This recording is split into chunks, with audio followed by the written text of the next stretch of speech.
जी आजकल आचार्य श्री के एक शिष्य हैं और वे व्हाट्सएप में एक फ़ोटो चला रहे हैं, क्लिपिंग चला रहे हैं कि आचार्य श्री स्त्री अभिषेक और पंचामृत अभिषेक का समर्थन करते हैं। अपने प्रवचनों के माध्यम में कुछ संस्मरण ऐसे सुना रहे हैं वे और एलक छुल्लक आदि की पूजा का समर्थन कर रहे हैं और स्वयं करवा रहे हैं। देखो भाई सुनो, आप हमारे आचार्य सिंह की बात कर रहे हो संघ की। हमारे आचार्य सिंह में जितने लोग हैं ना, एक कश्मीर का है तो एक कन्याकुमारी का है। हमें तो एक कुल में पैदा हुए, एक वंश में पैदा हुए। तीर्थंकर जैसों का एक छोकरा मिथ्या दृष्टि निकल गया तीर्थंकर के विरोध में। ऋषभ देव खुद प्रचार कर, ऋषभ देव का पोता था, भरत चक्रवर्ती का पोता था, बाहुबली का भतीजा था।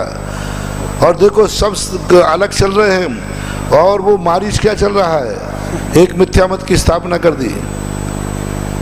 ऋषभ देव कोई साधारण हस्ती की बात नहीं कर रहा हूं, तीर्थंकर तद्भव मोक्षगामी अरहंत भगवान। गृहस्थ अवस्था में नहीं थे तीर्थंकर।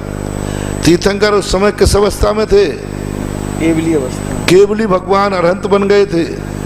और उनके विरुद्ध में उनके घर का पोता भरत चक्रवर्ती थे, उनका पुत्र भरत दीक्षा ले ली, बाहुबली ने दीक्षा ले ली। और उधर जाकर के मारीच जो है मिथ्या मत कर रहा है। अब आदिनाथ क्या करें ये बता दो। भरत चक्रवर्ती क्या करें? मरवा डालें, चक्र चला दें, क्या करें? क्या करें ये बताओ। भरत चक्रवर्ती है, भरत चक्रवर्ती का बेटा भरत चक्रवर्ती के बाप के विरुद्ध में चल रहा है। बोलो आप, भरत चक्रवर्ती का बेटा भरत चक्रवर्ती के बाप है ना, दादा के विरुद्ध। तो भरत चक्रवर्ती को जाकर एक दो झापड़ लगाते, बाप था लगा सकता था। और चक्रवर्ती था जम के उठा करके और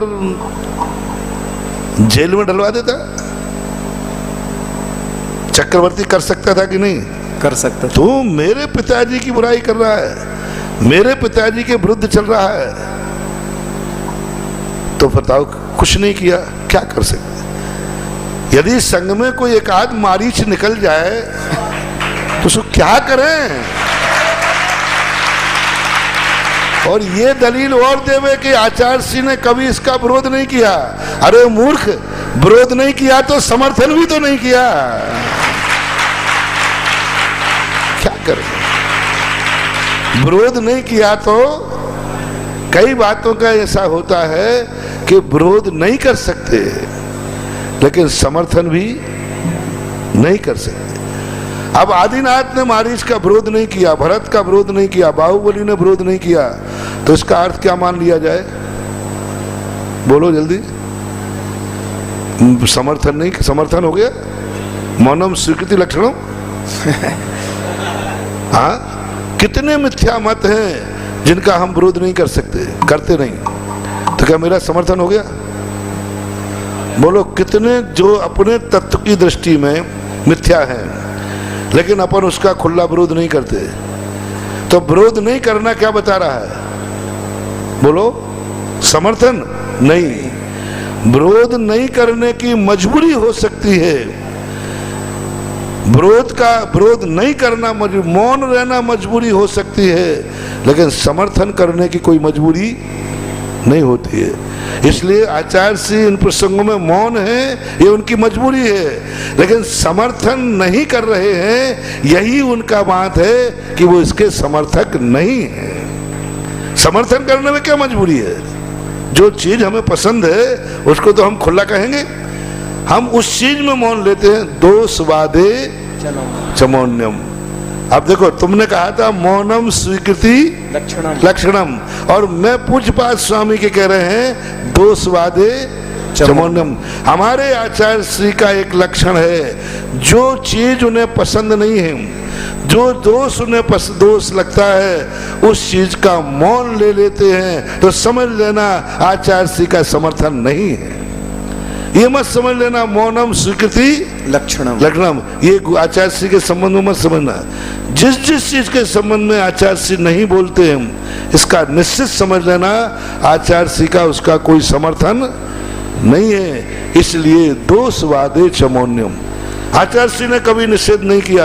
अरे निषेध नहीं किया तो दोषवादे च मौन्यम।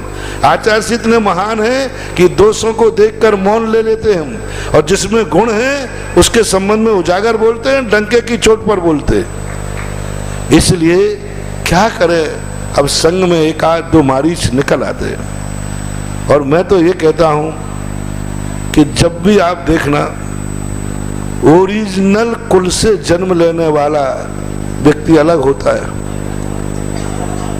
वंश का बहुत बड़ा प्रभाव है। महाराज आज जी, जो कोई जन्म से दूसरा धर्म पाले और फिर बाद में दूसरे धर्म में आ जाए, उसमें ओरिजिनलिटी कभी आ नहीं सकती। कांजी का क्या हुआ, समाज कांजी क्या हुआ जिंदगी भर से ताम्बर धर्म पाला और बाद में यहाँ आ गया, ना तो वो यहाँ का रहा और ना वहाँ का रहा। हमारे बड़े बड़े आचार्य, एक बहुत बड़े आचार्य महाराज थे, बहुत अच्छे आचार्य थे, लेकिन चूंकि जन्म से वो वेदांती रहे थे, पात्र केसरी, तो उन्होंने जब पात्र केसरी शिष्य लिया तो वो ईश्वर की बात उसमें आ ही गई। तो कौआ वेद पढ़ाए के पढ़ गो चारों वेद, और जब सुध आई जात की तो रहो ढेर को ढेर।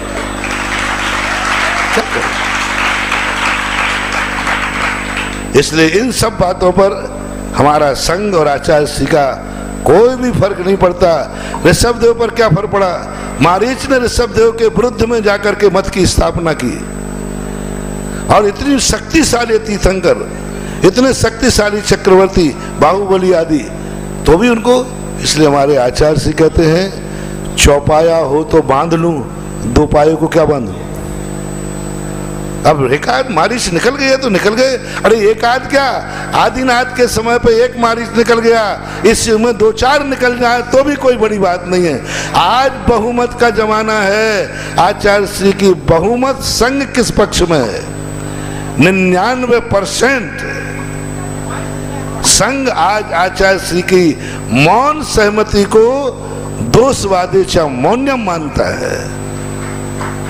और मेरे भी ना जाने कितनी चीजों में मौन हूं मैं, ना जाने कितनी चीजों में मौन हूं मैं, और किसी दिन बुलवाओगे तो बोलने से चूकूंगा भी नहीं। मुझे छेड़ना नहीं, छेड़ दिया तो मैं छोड़ूंगा नहीं, ये भी पक्का है। इसलिए महानुभावों से मेरा कहना है, कोई मारीच ने अलग से अपनी बात चला दी है तो उसे आदिनाथ की बात ना मानी जाए। कोई ऐसा एलक छुल्लक या मुनि आचार्य श्री की मौन पने का दुरुपयोग कर रहा है तो उसे आचार्य श्री की बात ना मानी जाए। उस अलग बिहारी की जो गुरु की आज्ञा में नहीं है, आज्ञा में, गुरु की आज्ञा में नहीं है, वो ऐसी बात फैलावे तो समझ लेना चाहिए वो संघ का मारीच के समान होकर के और आचार्य श्री के ऊपर न कर रहा है। ये संघ का मारीच कहलाता है। ऐसी बातों में पकड़ में नहीं आना। समाज को क्या कदम उठाना चाहिए? कह दिया, इससे बड़ी बात और क्या कहूं, सब तो कह दिया। राखा क्या है मैंने, आज बार से गर्म होगा। बहुत दिन से क्या होता है, मैं बड़ा तकलीफ में आ जाता हूँ। अभी बीच में क्या हुआ कि 2 महीने से एक बार सब नहीं आया तो मैं घबराहट हो गई कि मेरा प्रवचन बिगड़ गया। देखो भाई, हर व्यक्ति को अपने माल की थोड़ी बहुत, तो मैंने सोचा कि आजकल मेरे प्रवचन बेकार हो गए, कुछ समझ में नहीं आ रहा क्या हुआ। आजकल मैं बिगड़ गया, प्रवचन बिगड़ा, कोई अतिशय नहीं, क्योंकि मेरे प्रवचन का अतिशय है। मेरे प्रवचन यदि मेरे भक्त सुन रहे हैं तो मैं समझता हूं कोई बड़ी बात नहीं है, लेकिन मेरा प्रवचन यदि दुश्मन सुन रहा हो तो मुझे बड़ी खुशी होती है। तो 2 महीने से एक बार सब नहीं आया। मैंने कि आजकल मेरे प्रवचनों का अतिशय खत्म हो गया और मैं बड़े टेंशन में रात भर में, आजकल क्या बात हो गई। और दूसरे दिन किसी ने बाहर से बड़े मजा आ गया, बहुत यूरेका यूरेका यूरेका मिल गया। इसलिए बहुत दिन से शांति चल रही थी, आपने आखिर मुझे छेड़ ही दिया, तो लो अब बार सब चालू रखो। रितिका, नोटबंदी के दौरान बहुत सारे लोगों ने आत्महत्या की, तो इसका दोष सरकार को जाएगा क्या? देखो, मैं कहता हूं कि पंचामृत वंशामृत आप एक दूसरे की आचार्य को क्यों बीच में घसीट रहे? आप ये कहो कि मेरी धारणा ये है, आचार्य को क्यों आचार्य ने कभी विरोध नहीं किया? अरे ये कहो ना भाई, मेरी धारणा ये है। और मैं तो कह रहा हूं, ना मैं पंचामृत का विरोधी हूं ना मैं समर्थक हूं। मैं तो इतना कह रहा हूं, 7वीं शताब्दी के पहले किसी भी साहित्य में पंचामृत अभिषेक, स्त्री अभिषेक नहीं था। प्राचीन काल से 7वीं शताब्दी के पहले सभी साहित्य में जलाभिषेक लिखा है। 7वीं शताब्दी के बाद ये परंपरा चल गई। मूल संघ की परंपरा, कुंद कुंद की परंपरा में मूल संघ कौन था? कुंद कुंद की मूल संघ की परंपरा में पंचामृत नहीं है। पुन्नाट संघ की परंपरा में पंचामृत है। मैं कहाँ विरोध कर रहा हूँ? मुसलमान नमाज पढ़ता है, मैं कहाँ निषेध करूंगा? मैं कहूँ मुसलमान भी नमाज नहीं पढ़ता, ये कहूँ तो गड़बड़ है कि नहीं? मैं तो ये कह रहा हूँ मुसलमान नमाज पढ़ता है, हिंदू गायत्री मंत्र पढ़ता है, जैन नमोकार मंत्र पढ़ता है। मैं यही तो कह रहा हूँ, मूल संघ में पंचामृत नहीं है, पुन्नाट संघ में पंचामृत की शुरुआत हुई है। बाद में भली मूल संघी साधुओं ने इसको अपना लिया हो, लेकिन शुरुआत किससे हुई? पुन्नाट संघ से हुई। मूल संघ में तो जो कुंद कुंद मूल परंपरा है, मूल संघ है, उसमें तो 7वीं शताब्दी के पहले तक जल के अभिषेक की परंपरा चलती आई है। और पहली शताब्दी से त्रिलोय परिणतिकार सब आचार्य महाराज, जल की परंपरा, सुगंध जले ही शब्द, पवित्र जल के द्वारा, ये वर्णन मैंने शास्त्रों में पढ़ा है। इसलिए मूल संघ की परंपरा जलामृत की है और पुन्नाट संघ की परंपरा पंचामृत की है। मुझे ये कहने में कोई ऐतराज नहीं है। जो पुन्नाट संघी है वे पंचामृत करें, जो मूल संघी है वो जलामृत करें, बस खत्म बात हो गई। Tit for tit. जो पुन्नाट संघी है वो पंचामृत अभिषेक करें, जो मुसलमान है वे नमाज पढ़े, जो हिंदू है वो गायत्री पढ़े, जो जैन है वो नमोकार मंत्र पढ़े। और जो मूल संघ की परंपरा मानते हैं, मूल संघी जो हैं वे जल का अभिषेक करें। और पुन्नाट संघ ने शुरू किया है वह जल का भी, जिसका पंचामृत अभिषेक करें। जिस मंदिर की जो परंपरा है कर रहे हैं। मैंने तो कभी निषेध नहीं किया। मैंने 20 पंथी मंदिरों में भी चतुर्मास किया है, भिंडर के अंदर। मैंने कभी विरोध नहीं किया, लेकिन समर्थन भी नहीं किया। मैं बोल रहा आचार्य विद्यासागर महाराज का, सुनिए, आचार्य विद्यासागर का ओरिजिनल चेला हूं और वंशानुगत जैन धर्म का परंपरा है मेरी शांति सागर महाराज से। सुनो, हमारे आचार्य महाराज ना 20 पंथी है ना 13 पंथी है, ना जलामृत के समर्थक ना पंचामृत के समर्थक, क्योंकि मुनियों में दोनों ही नहीं आते। जलसाभिषेक भी हमें नहीं करना और पंचामृत से भी हमें नहीं करना। राज्यपाल, आज भारत में यदि समन्वयवादी कोई संघ है तो आचार्य विद्यासागर राष्ट्रपति के समान है।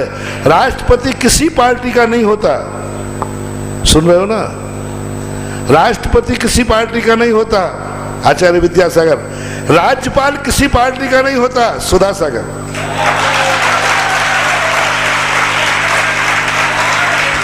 राष्ट्रपति किसी पार्टी का नहीं होता, वो किसी पार्टी का तो न विरोध करता है और ना समर्थन का। सावधानी से सुनना सारे भारत के लोग, राष्ट्रपति किसी पार्टी का समर्थक नहीं, किसी पार्टी का विरोधी नहीं। राज्यपाल भी किसी पार्टी का समर्थक नहीं, किसी पार्टी का विरोध नहीं। आचार्य विद्यासागर किसी के समर्थक नहीं, किसी के विरोधी नहीं। सुधा सागर किसी भी का समर्थक नहीं, किसी का विरोधी नहीं। लेकिन राष्ट्रपति भी वोट किसी ना किसी एक पार्टी को देता है कि सबको।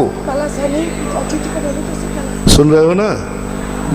राष्ट्रपति जब वोट डालता है, किसी पार्टी का विरोध नहीं, किसी का समर्थन नहीं, लेकिन जब वोट डालने जाएगा तो सभी पे डाल के आता, किसी एक पर। राज्यपाल किसी पार्टी का नहीं, लेकिन जब वोट डालने जाएगा तो किसी एक पे डालेगा कि सब पे। बस मैं और आचार्य किसी का विरोधी नहीं हूं, लेकिन जब वोट डलेगी तो मूल संघ कुंद कुंद आमना पर डलेगी। लेकिन पुन्नाट संघ का विरोधी नहीं हूं। मैं राज्यपाल हूं, पुन्नाट संघ का विरोधी हूं नहीं, लेकिन जब वोट डालने जाऊंगा तो कुंद कुंद की मूल परंपरा पर वोट डलेगी। राज्यपाल का यही स्वरूप है कि नहीं? राष्ट्रपति वोट डालता है कि नहीं मुझे पता नहीं, तो वो सब पार्टियों पर डालता होगा ठप्पा लगा के एक पर। तो हमारी और आचार्य सिंह की व्यक्तिगत वोट डालने का अधिकार है, लेकिन राज्यपाल की दृष्टि से मेरा वोट, आचार्य सिंह का वोट मूल संघ पर जाएगा। लेकिन मैं चूंकि राज्यपाल हूं, इसलिए पुन्नाट संघ का मेरा कोई विरोध नहीं है। लेकिन वोट किसका? वोट किसका? मूल संघ की। तो मूल संघ की परंपरा जल की चली आई, इसलिए उस पर मेरी सील है, उस पर मेरा वोट है। लेकिन अन्य संघ के लिए जो पुन्नाट संघ के अनुसार पंचामृत मंदिरों में होते हैं, हो रहे हैं, क्या तकलीफ हो रही है? कर रहे हैं, करने दो, वो उनके संघ की परंपरा है। मैं तो कभी विरोध नहीं करता, पर मैं तो जब विरोध करता हूं कि तुम सबके ऊपर थे हो, 20 पंथों आर्ष परंपरा वाले, 13 पंथी अनारसी, तब फिर सुधा सागर चुप बैठने वाला नहीं है। इसलिए आप जो कर रहे हैं, जहां जिसकी जो परंपराएं चल रही हैं, जहां पुन्नाट संघ की परंपराएं चल रही हैं, वे पंचामृत कर रहे हैं, करने दो, कोई बाधा नहीं। मैं उन संघ मंदिरों में जाता हूं, उन मंदिरों में नमोस्तु करता हूं, चतुर्मास करता हूं, उनके घरों में हार लेता हूं। क्या पंचामृत घर करने वालों के संघ के घर में मैं हार नहीं लेता हूं? हार लेता हूं, मंदिर में जाके नमोस्तु करता हूं। लेकिन वही वाली बात, क्या राज्यपाल कांग्रेस के व्यक्ति जाएंगे तो उनकी सुनवाई नहीं करेगा? करेगा। लेकिन जब वोट देने की बात आएगी तो अपने मन से देगा। बस इसलिए मेरा और आचार्य श्री को बहुत, आज आचार्य श्री इस भारत में एक संत ऐसा है जो भारत में राष्ट्रपति बन करके दुनिया में बैठा हुआ है। सब समाहित हो रहे उसमें, जैन का आज सब दुनिया। लेकिन जब वोट डालने की बात आएगी तो वोट किस पे जाएगी? मूल संघ के। हम लोग मूल संघ की परंपरा के हैं, और यही मेरे पूज्य शांति सागर महाराज थे। पूज्य शांति सागर महाराज मूल संघ की परंपरा के थे। आज तक उन्होंने न 13 पंथ का विरोध किया, न 20 पंथ का विरोध किया, और न ही किसी पंथ के संबंध में उपदेश दिया। एक व्यक्ति ने कहा, बताओ उन्होंने जल का समर्थन कहाँ किया? आपकी बात कैसे दो? अरे वो कर ही नहीं सकते, वो तो राष्ट्रपति है ना। राष्ट्रपति है, तब जिस मंदिर में जल का होता था, जल का देख लेते थे, जहां पंचामृत का होता था, पंचामृत देख लेते, राष्ट्रपति है ना। हाँ, ये किया हो, जल वाले मंदिर में मैं नहीं जाऊंगा, मैं पंचामृत वाले में ही जाऊंगा, कहीं ऐसा है ही नहीं। हमारे पूज्य शांति सागर महाराज महान राष्ट्रपति थे, और उन्होंने दोनों पंथों के लिए 13 पंथियों को कभी शांति सागर महाराज ने अनारसी नहीं कहा, जो आज डंका पीट रहे हैं शांति सागर के नाम। और जो शांति सागर के वंश में ही नहीं है, बल्दियत में ही नहीं है, वे शांति सागर की बल्दियत सुन रहे। मैंने कहा था ना, शांति सागर का ओरिजिनल बल्दियत तो वंशज हूं। मुझे मालूम है कि मेरे पूज्य शांति सागर, मेरे पुरखा क्या थे, मेरे पूज्य शांति सागर पुरखा क्या थे, ये तो मुझे मालूम है। मेरे शांति सागर महाराज ने कभी नहीं, बहुत समन्वय किया, ब्यावर में चतुर्मास करके ये दिखा दिया, 13 पंथ और 20 पंथ हमारी दोनों भुजाएं हैं। मैं ये नहीं कह रहा हूं कि 20 पंथ का शांति सागर ने विरोध किया। लोग कह रहे हैं कि इसका अर्थ शांति सागर 20 पंथ के विरोधी थे। ये जो वार्षिक में करते ना, ये पेपरों में आता है, ये सब कटिंग करके आते हैं, नए शब्द जोड़ देते। एक वार्षिक में डालने वाला एक बाप की औलाद है, तो जो शब्द बोले जाते हैं वो हुबहू डालना चाहिए।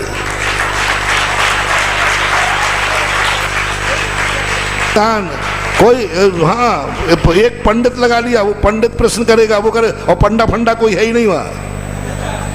अरे हुबहू शब्द दो ना, पूरा दो, पूरा दीजिए, हुबहू दीजिए। यदि आप सत्य से नहीं डरते हैं तो जनता को भड़काने के लिए, शांति सागर महाराज का 20 पंथ के विरोधी थे, जो कैसेट मांगी जा रही है कि उनकी कैसेट बताओ, ऐसे हुबहू विरोधी किसी ने बताया मुझे, तो मैंने कहा भैया इन सब के लिए मेरे पास टाइम नहीं है। मेरी विशेषता यह है कि दुश्मनों की दृष्टि में मैं इतना बड़ा ज्ञानी हूं कि मेरा प्रवचन वो 1.5 घंटे सुनते हैं। सुन रहे हो ना? दुश्मनों की दृष्टि में मैं इतना ज्ञानी हूं कि उन्हें 1.5 घंटे का समय निकल आता है। देखो तो सही, हम उनको दुश्मन कैसे कहूं? धंधा पानी सब छोड़ करके मेरा प्रवचन 1.5 घंटे सुनते हैं, एकाग्र होकर, कोई उसमें बीच में 1.5 घंटे एक शब्द नहीं चूकने देते।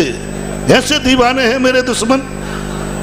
तो दुश्मनों की दृष्टि में मैं ज्ञानी हूं कि वो 1.5 घंटे मेरा प्रवचन सुनते हैं, और मेरी दृष्टि में वे दुश्मन इतने मूर्ख हैं कि उनके लिए मैं 1 मिनट भी नहीं सुनता। ना मैं उनकी पत्रिका पढ़ता हूं, ना व्हाट्सएप पढ़ता हूं। कभी शौच वगैरह जाता हूं तो रास्ते में लोग सुना देते तो अब कान में उंगली थोड़ी लगा सकता हूं। मैं कभी किसी का व्हाट्सएप नहीं देखता, खास तौर से अपने दोस्तों की। मुझे मालूम है मेरे दुश्मन निरे मूर्ख हैं, निरे अज्ञानी हैं, कुछ नहीं जानते, ये इडियट हैं। अब उनकी बातों को अपना समय खराब करना व्यर्थ की बातें हैं। उनकी बातें सुन के अपना समय खराब करना व्यर्थ है। हाँ, वो मेरी बातें सुनते हैं क्योंकि उनकी दृष्टि में मैं। संयम स्वर्ण महोत्सव के आचार्य श्री की मूल आज्ञा में चलने वाले जो शिष्य हैं, वो जो आवाज उठाते हैं वही आवाज पूज्य गुरुदेव की समझना चाहिए। जो आचार्य श्री की आज्ञा में नहीं है, भगोड़े हैं। इन भगोड़ों की बातों को मान करके आचार्य के ऊपर करना, ये तुम्हारा बहुत बड़ा अपराध है। इसलिए जितने लोग हमारे आचार्य से संबंध में यहाँ वहाँ की बातें कर रहे हैं, वे भगोड़े हैं, आचार्य श्री की आज्ञा में नहीं है, और उनको हमारा संग नमोस्तु भी नहीं करता है, व्यवहार भी नहीं करता। इसलिए कृपया करके आचार्य के संग के जो भगोड़े हैं उनकी बातों में नहीं आए, और जो मंगोड़ी हैं, जो हीरे हैं, जो पूज्य गुरुदेव की आज्ञा में चलते हैं, उनके चरणों की धूल अपने माथे से लगाते हैं, और उनकी आज्ञा ही भगवान की आज्ञा है, ऐसा जो मानते हैं, वो कोई बात कहें तो उसको थोड़ा वजनदार मानना, प्रमाणिक मानना।